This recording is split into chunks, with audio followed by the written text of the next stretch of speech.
Hi, my dear grade 11 learners. Welcome back to my channel and thank you so much for subscribing and also liking my videos.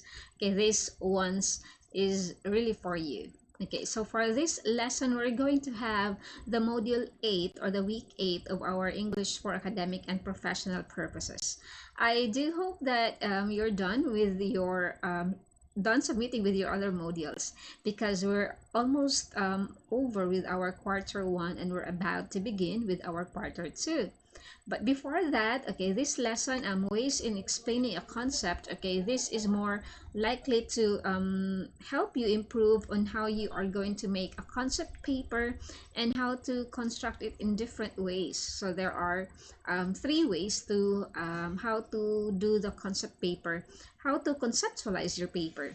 Okay, so this video lesson will help you explain the basic knowledge of writing a concept paper, okay, and how to do it. So let's start. Okay, so let's get it on. Okay, so we'll have here the learning competency first. Okay, determines the ways a writer can elucidate on a concept by definition, explication, and clarification. So these are the ways that I mentioned earlier. Okay, and for the objectives we have here, okay, explain what a concept paper is, identify the features and uses of an effective concept paper, explain a concept from various fields through definition, explanation, and clarification.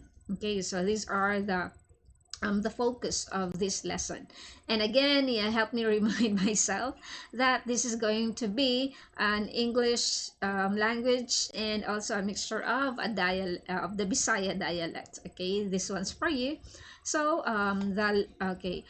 it's stated here, one of the objectives that we have is to define or explain what a concept paper is.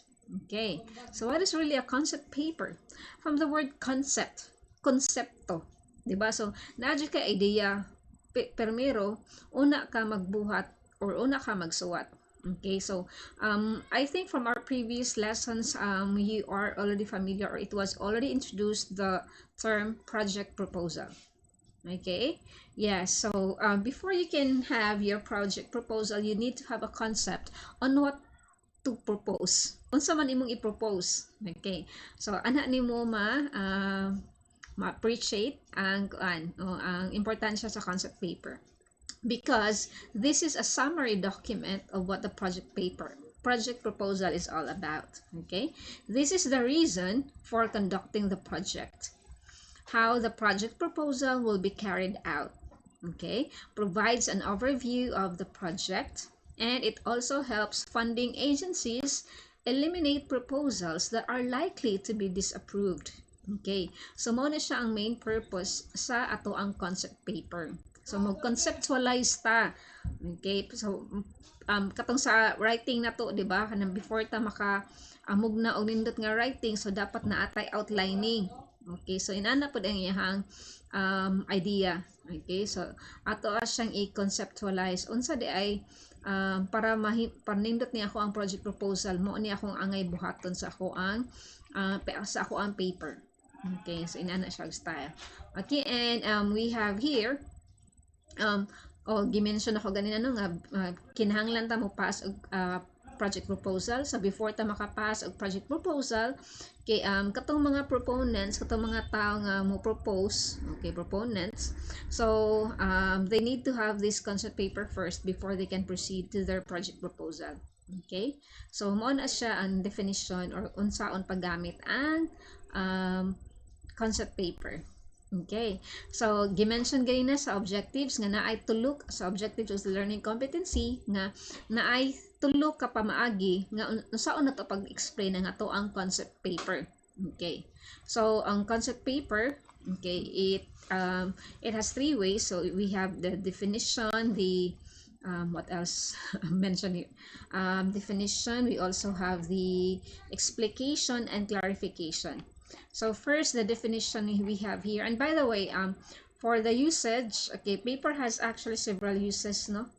Okay, so I hope it was we did not skip any first. Yes, so the uses of a concept paper. So see, I skipped one slide here. So the first use of a concept paper it serves as a foundation of the full proposal. It helps determine whether a certain project is feasible or not. It is used to pique the interest of the potential funding agencies. Okay, it is used to obtain informal feedback on the ideas prior to preparing the full proposal. So, ari naman ma-discuss, mura siya ka na training ground o mura siya ka na practice lang sa animo ba? So practice. Naa jud kay proposal before ka mo defense, di ba? Sa imong thesis pod na sa kay proposal first niya. Then if okay na imong proposal, indot na approve sa imong panelists, then imo pa to siyang ihanay, imo pa to siyang improvise para ma-defend din namon siya. Dito na magbugbog na jud kay ka sa imong defense. Okay, so I hope na klaro ang uses sa concept paper. Nga miss kinahanglan pa mo concept paper mo dito na lang dai miss sa amo ang proposal. Okay, so this is essential. Dili man ka basta-basta mo atubang og mga tao katong mga mo approve labi na katong mga agencies nga mo fund sa imong proposal. Okay, so you also have to prepare for that.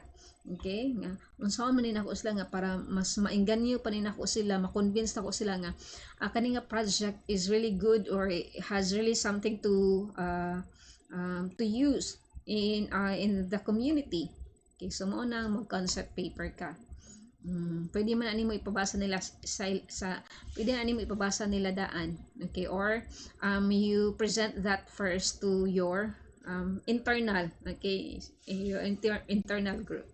Okay, para mas mahanay pa nimo ang imong proposal. Okay, so we have here 3 ways. Okay, murag sakto na ni one slide. Okay, the first way in explaining a concept, okay, the definition. Okay, this is a method of identifying a given term and making its meaning clearer. Okay, because it is being defined. Okay, it provides a definition of what you are talking about or the terminologies you mentioned there. Okay, its main purpose is to clarify and explain concepts, ideas, and issues by answering the question, what does it mean? So, basically, monay kasagaran nga pangutana gyud sa mga panelist, okay, sa mo approve sa imong paper. Unsa man imong pasabot ani? Nganong inani man ni? Okay, so dapat matubag ni mga pangutana. Okay, what does it mean? Okay, so na kay mga terms na to nga gipangkuan, so dapat ma-explain to nimo og tarong sa iya ha. Okay, so na ay mga terminologies like it is defined. Okay, it illustrates something like this. Okay, so since it is also defined, it is also being described, so you have 3 ways actually to present your definition way. So first way in explaining a concept, so you have there the definition. So under sa definition nga way, so naa sa tay pamaagi unsa na to siya pag-present. So pwede siya informal or formal. Okay, so here, okay, an informal definition is done through a parenthetical or brief explanation. Okay, so okay ra siya sa informal kay dili na kay kakinahanglan og daghan pang pasikot-sikot or you have to deal or deliver your statements formally. Okay, example lang ani kay kanidiri tocopherol, okay, it's vitamin A, is naturally found in vegetable oil, fish, and nuts. So kanang gisud sa parenthesis, sorry. Kanang gisud sa parenthesis, okay, so ihang tagaan og definition unsa rin ang tocopherol because it's not common to everyone kaning a word, kaning a term. Okay, so by the use of the parenthesis here, gibutangan og vitamin E, so at least maka-idea ang mga tao ang nibasa, okay, mao din na tocopherol ang vitamin E. So inana ang pag-present sa informal way sa definition. If you want it the extensive way or the formal way, so this is more detailed na. Okay, so you have to define the term and you have to provide more ways, like it is usually composed of at least One paragraph. Okay.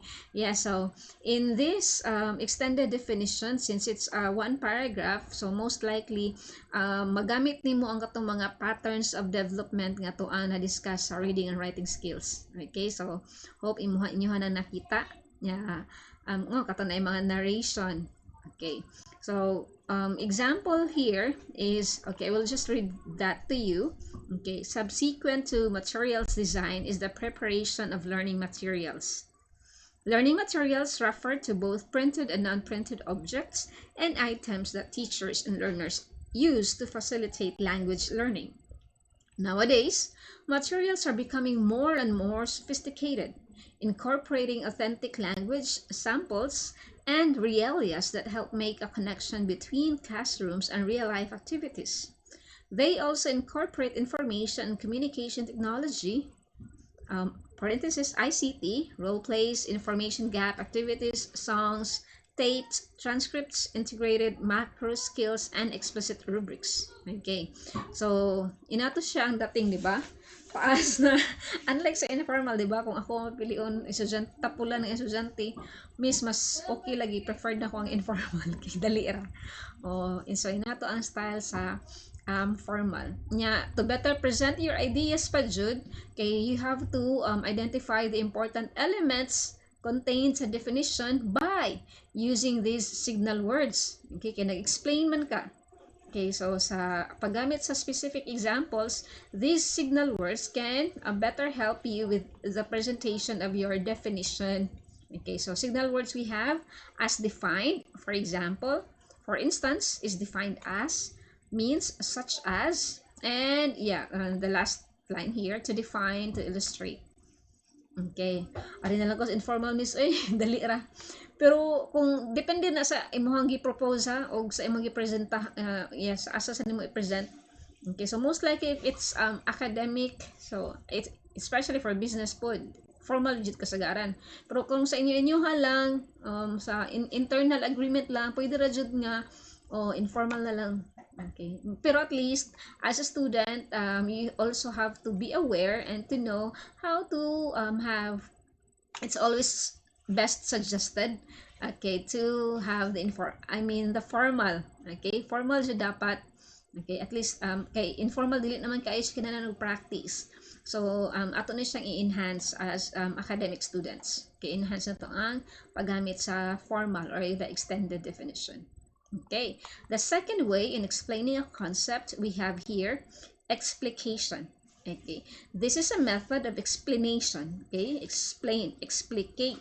Okay, in which sentences, verses, quotes, or passages are taken from a literary or academic work and then the internet and explained in a detailed way. Okay, detailed way ang giingon gi-mention.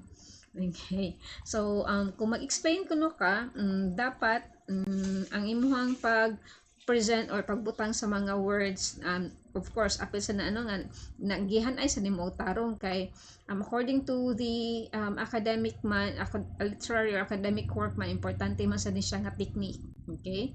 So, kinahanglan klaro ang pag-present sa imuhang thesis, statement, sa imong introduction, and the analysis, okay, the passage or the text. So, pwede ka nga magsugod sa body of the explication by analyzing and explaining how the text was constructed.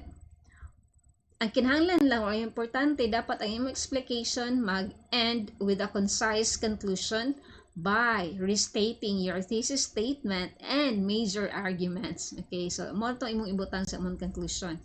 We have here an example of explication that is just an excerpt from the road not taken. Okay, so I hope mainyhan ang gikat lang nako no, so pwede na ninyo ang full ana niya kay naara sa module. Okay, the poem titled The Road Not Taken by Robert Frost is about a man reflecting on a choice he once made. So it's all about choices. Okay, the poem is the importance of choices, that the man there is actually having dilemma on what choices he made, and will he be regretting, okay, what choice he made, okay, from the previous, or when he was younger? Iha ba ning basulan nga ni choose si ani nga road? Iniga tiguang-tiguang na niya as he looked kay kanang iha ng pangkuanan ba, panglantawan nga unsa nahitabo niya sa una kung kanil lang nga road. So inana gi-explain gyud siya og tarong unsa gyud ay pasabot ato nga poem sa The Road Not Taken. Okay, so I encourage you to read the full explanation, okay, about this excerpt na asa module ninyo. Okay, and the third one we have here is clarification. Okay, this is a method of explanation in which points are organized from a general abstract idea to specific and concrete examples. From general to specific, then concrete examples pod ang kinahanglan. Okay, so ang sa ato ang clarification from the word nga imuhang gi-clarify, no? So importante nga kani sa method kay ang analysis sa concept kay imuhang tan-awon pinaagi sa examples nga gihatag nga nag-specify sa characteristics sa kato nga suwat. Okay, so there are definitions also can be used throughout your paper. Signal words to use for clarification we have here. Okay, after all, as an example, considering, okay, for instance, and many more. Okay, you may have that one, okay, after which. Okay, after this discussion. Okay, this is the example of clarification text. Okay, so kani ako lang i-summarize na. So kani siya kay iyang gi-clarify unsay kanang justice or hustisya diri sa Pilipinas. So naila broad concept kuno ang hustisya kay naay ta gipasabot nga kana justice in terms of vigilant justice. Nasa tay gitawag nga poetic justice. Okay, so unsa di ay ang due process sa paper o due process pud sa tao. Okay, so diha.